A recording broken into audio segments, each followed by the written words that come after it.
safety squat bar, often abbreviated as an SSB, is super unintuitive and awkward to use when you first start with it, so here's what you need to know. There's a slight camber to the bar, meaning that the weights are going to sit a couple inches forward of where the bar actually is on your back. So you need to make sure that it's in the rack pointing the right direction.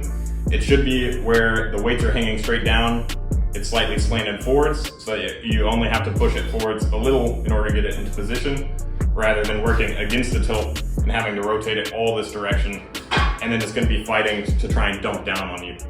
The other key thing about this is if during the squat you're pushing up on the handles more or pulling down on the handles, then it's going to be rotating on your back and the weight's going to be shifting forwards and backwards, which is going to feel really awkward. So rather than doing either of those, in order to create tension, you want to think about trying to pull out against the handles. Next, if your elbows are tucked in like this, then you're just going to run into your legs in the bottom, or you're going to have to try and actively lift them up and then bring them back as you're squatting, which is just weird and awkward. So instead, you should do this. As you're getting under the bar, pinch your shoulders together and down like you normally would when squatting. But from there, you're going to leave the elbows high and wide, nice and flared out towards the side, and then pull out against the handles.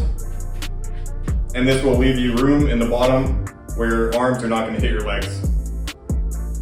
And the last key thing is, just like with a barbell, don't stick the bar up on your neck. You want it to be sitting on your shoulders. So rather than putting this pad all the way up against your neck, leave a slight gap where the bar is sitting over the shoulders, like this. So it should be right here, not there.